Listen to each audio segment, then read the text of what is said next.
नमस्कार, आप देख रहे हैं द क्रेडिबल न्यूज। मैं हूं शालिनी। उत्तराखंड की सत्ता में बैठकर अगर कोई एक काम सबसे आसानी से किया जा सकता है तो वो है घोषणाएं दोहराना। मुख्यमंत्री पुष्कर सिंह धामी ने अंकिता भंडारी केस को लेकर श्रीकोट राजकीय नर्सिंग कॉलेज का नाम अंकिता भंडारी के नाम पर रखने की घोषणा की है।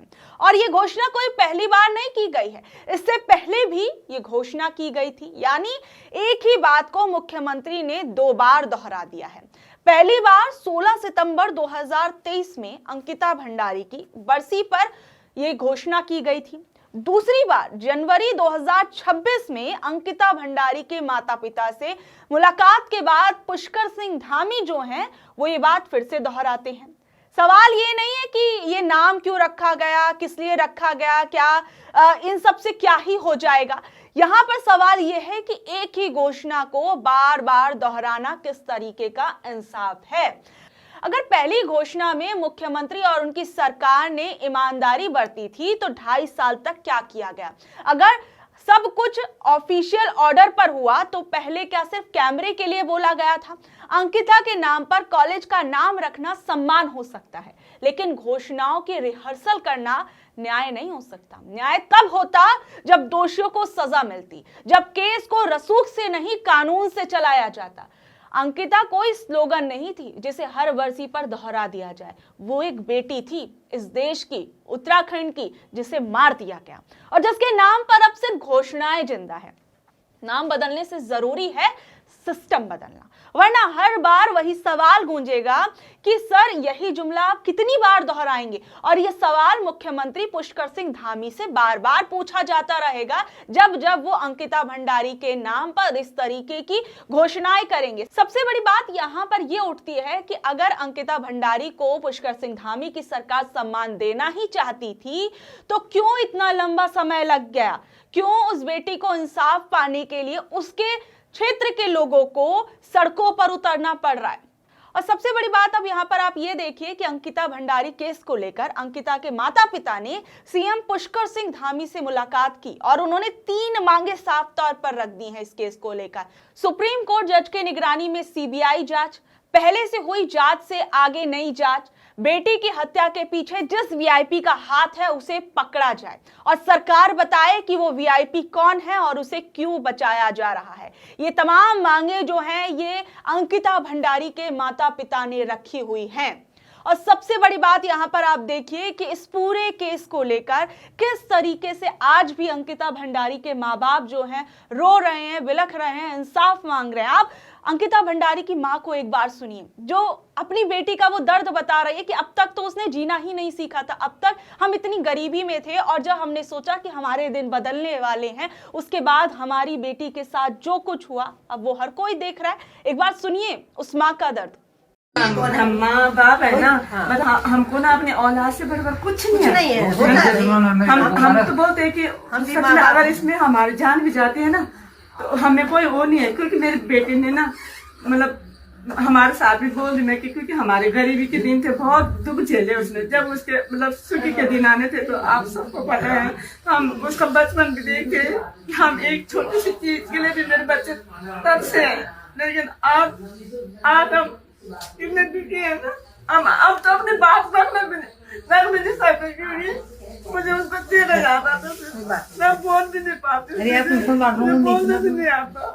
हम आपको सलाम करते हैं, आपने इतना बना रखा है और आप जैसे माँ बाप सबको मिलने चाहिए जो अपनी बेटी की लड़ाई इस तरह से लड़ रहे हैं। आप लोग तो मिसाल हाथ भी नहीं जोड़ना किसी के आगे, हाथ जोड़ने की जरूरत नहीं है। ऐसी पीड़ित बेटियों के लिए आप जैसे माँ बाप मिसाल है कि जो इतनी परेशानी के बावजूद उस पर टिके। अब जहां एक तरफ अंकिता भंडारी को लेकर इंसाफ की मांग की जा रही है, वहीं दूसरी तरफ आप देखिए पुष्कर सिंह धामी जो हैं वो नाम बदलने में वैसे तो उनकी सरकार भी माहिर है और अब अंकिता भंडारी के केस में भी वो नाम बदलने वाला जो पैतरा है वो अपनाने की कोशिश कर रहे हैं। वहीं दूसरी तरफ उनकी चिंता देखिए, एक तरफ अंकिता भंडारी के नाम पर वो दिखाने की कोशिश कर रहे हैं कि हम उनके बारे में सोच रहे हैं, लेकिन मुख्यमंत्री पुष्कर सिंह धामी का एक और बयान देखिए जिसमें वो क्या कहते हैं कि अंकिता भंडारी के प्रदर्शन के चलते 15 दिन में राज्य का नुकसान हो गया है और बहुत सारे ऐसे सरकारी प्रोजेक्ट्स थे जिनको नुकसान हुआ है, वो काम नहीं हो पा रहा है। क्योंकि सोचिए गजब हो गया, मतलब अंकिता भंडारी के प्रकरण के चलते उत्तराखंड जो है वो अमेरिका लंदन बनने से रह गया है सिर्फ इन 15 दिनों के अंदर। आप खुद एक बार सुनिए पुष्कर सिंह धामी जी को, किस तरीके से वो अपने राज्य को लेकर इन 15 दिनों के अंदर ज्यादा चिंतित दिखाई दे रहे हैं। कैसे? देखिए, कानूनी कार्रवाई अपने स्तर पर चलती रहेगी। उसमें दिल्ली हाईकोर्ट का भी निर्णय आया है, यहाँ भी SIT जांच कर रही है और हम अन्य भी जो कानूनी जरूरी चीजें हैं उस पर हम पूरी तरह से विमर्श कर रहे हैं और विमर्श करने के बाद उस पर हम अपने स्तर से जो सरकार के स्तर पर निर्णय लेना है, जो अंकिता के माता पिता का जो हमको कहा है उस पर हम निर्णय लेंगे। लेकिन कानूनी कार्रवाई अपनी तरफ चलती रहेगी। हाँ, यह है कि जिसके कारण से प्रदेश का पिछले 15 दिनों से ज्यादा समय तक समय बर्बाद हुआ है, राज्य की इतनी सारी योजनाएं चल रही थी, लोगों को उससे भ्रमित करने का काम हुआ है, लोगों को रोकने का काम हुआ है, कहीं न कहीं किसी न किसी प्रकार से अवरोध पैदा करने का काम हुआ है, तो उन्हें उत्तराखंड की जनता से माफी मांगनी चाहिए, जो भी जिम्मेदार लोग। वैसे एक और इस खबर के अंदर आप देखिए कि आप लोगों ने अंकिता भंडारी केस को लेकर कई बार अपने सोशल मीडिया पर जब आप लोग रील्स वगैरह स्क्रॉल करते होंगे तो एक महिला इस केस को लेकर ज्योति अधिकारी, उनकी रील कई बार आप लोगों ने भी देखी होंगी, तो उन्हीं यूट्यूबर ज्योति अधिकारी को गिरफ्तार कर लिया गया इस अंकिता केस मामले के अंदर।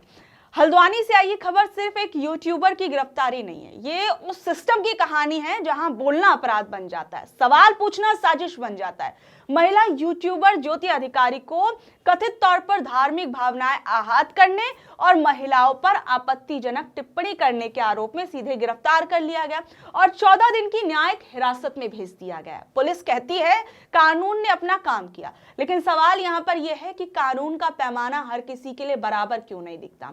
आज उत्तराखंड में तस्वीर अजीब है। एक तरफ अंकिता भंडारी की हत्या जिसमें रसूख, सत्ता और सिस्टम पर सवाल उठते रहे, सबूत मिटाए गए, बुलडोजर चले और आज भी परिवार न्याय की लड़ाई लड़ रहा है। दूसरी तरफ सोशल मीडिया पर बोले गए शब्द और तुरंत गिरफ्तारी, धाराएं और जेल देखने को मिल रही है।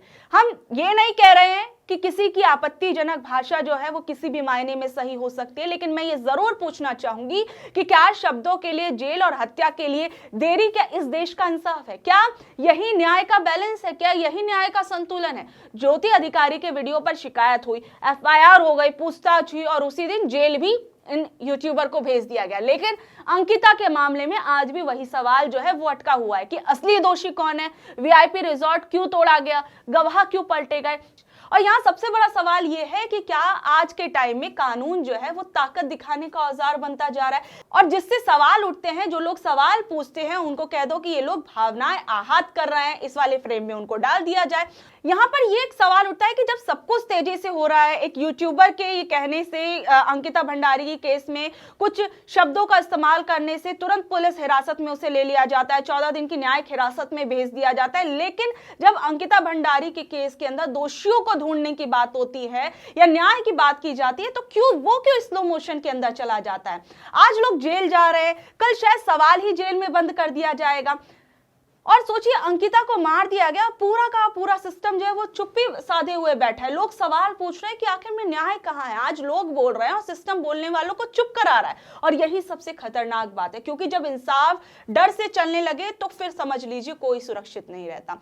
और सबसे बड़ी बात आप ये देखिए कि अंकिता भंडारी के केस में सिर्फ एक लड़की की जान जाने की ही बात नहीं, यहाँ पर पूरे सिस्टम की पोल खुल चुकी है। अंकिता भंडारी का मामला भी ऐसा ही है। यहाँ सवाल यह है कि क्या उसे मरने के लिए अकेला छोड़ दिया गया, और क्या आज भी सालों बाद सच्चाई पूरी तरह सामने नहीं आने दी जा रही है? यह अपने आप में इस अंकिता भंडारी केस के अंदर सबसे बड़ा क्वेश्चन मार्क है। अंकिता भंडारी जो एक आम लड़की थी, जो काम की तलाश में निकली थी, सपनों के साथ निकली थी, लेकिन उसे क्या पता था कि जिस सिस्टम पर वो भरोसा करके घर से नौकरी करने के लिए निकलेगी, वही सिस्टम एक दिन उसकी मौत पर चुप्पी ओढ़ लेगा। रिजॉर्ट, रसूख, सत्ता के रिश्ते और फिर एक लड़की की लाश, ये कहानी जितनी डरावनी है ना उतनी शर्मनाक भी है। अब इसी मामले में गुरुवार को एक्ट्रेस उर्मिला सनावर से हरिद्वार में SIT ने करीब 6 घंटे तक पूछताछ की है। दोपहर 1:30 बजे से शाम 6:30 बजे तक उनसे कई सवाल जवाब किए गए, लेकिन हैरानी की बात यह है कि इतनी लंबी पूछताछ के बाद भी पुलिस की ओर से कोई ठोस या कहे कि कोई ऑफिशियल बयान सामने नहीं आया। सवाल उठता है कि जब मामला इतना संवेदनशील है तो इसमें ट्रांसपेरेंसी क्यों नहीं है। उर्मिला से पहले देहरादून के अंदर पूछताछ हुई, फिर हरिद्वार के SOG ऑफिस के अंदर SIT के जो प्रमुख और वरिष्ठ पुलिस अधिकारी थे उन्होंने सवाल किया, लेकिन यहाँ पर यह सवाल उठता है कि ऑडियो वीडियो के अंदर ऐसा क्या है जो अब तक अदालत और देश के सामने साफ साफ नहीं रखा गया है। उर्मिला के जो वकील है वो ये कह रहे हैं कि जांच में पूरा सहयोग किया जा रहा है, आरोप जमानती हैं, कानून सबके लिए बराबर है, लेकिन सवाल ये है कि क्या कानून वाकई सबके लिए बराबर चलता है?